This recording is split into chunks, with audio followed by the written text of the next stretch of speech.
കുമരകം റിസോർട്ടിലെ final day ആണിന്ന്.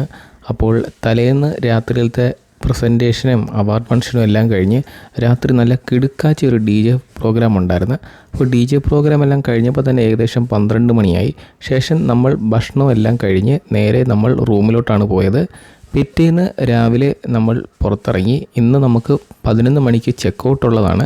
അപ്പോൾ നേരെ തന്നെ ഞങ്ങൾ ഭക്ഷണം കഴിക്കാനായിട്ട് പോയി. ഇന്ന് നമുക്ക് ഇവിടെ ബൊഫെ തന്നെയാണ് അറേഞ്ച് ചെയ്തിരിക്കുന്നത്. അപ്പോൾ രാവിലത്തെ ബൊഫയും കഴിഞ്ഞ് ഞങ്ങൾ പുറത്തോട്ടെല്ലാം ഒന്ന് ഇറങ്ങി. ഇവിടെ കാണാൻ ഒരുപാട് ഉണ്ടായിരുന്നു. നമ്മൾ ചിൽഡ്രൻസ് പാർക്കിലോട്ടൊക്കെ പോയി അവിടെ പോയി കിടന്ന് കുറച്ച് കലാവിരുതുകളും കസർത്തുകളും എല്ലാം കാട്ടിക്കൂട്ടി.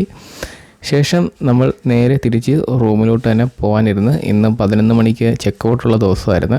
അപ്പോൾ റൂമിൽ പോയി ഞങ്ങളൊന്ന് ഫ്രഷ് ആയതിന് ശേഷം ചെക്ക് ഔട്ട് ചെയ്യാനായിട്ട് തിരിച്ച് ഞങ്ങൾ താഴെ ലോബിയിലെത്തി. ശേഷം നമ്മുടെ തന്നെ കൊളീഗ്സിൻ്റെ ഒരു കാറുണ്ടായിരുന്നു. അത് കൊട്ടാരക്കര വരെ ഉള്ളതുകൊണ്ട് ഞങ്ങൾ തിരിച്ച് അതിലാണ് പോയത്. പോകുന്ന വഴി നമ്മൾ ഭക്ഷണവും എല്ലാം കഴിച്ച് നേരെ ഒരു ട്രാൻസ്പോർട്ടിൽ കയറി തിരിച്ച് നമ്മൾ വീട്ടിലോട്ടെത്തി. അപ്പോൾ വ്ളോഗ് നിങ്ങൾക്ക് ഇഷ്ടമായാൽ മറക്കാണ്ട് ചാനൽ സബ്സ്ക്രൈബ് ചെയ്യുക. Thank you.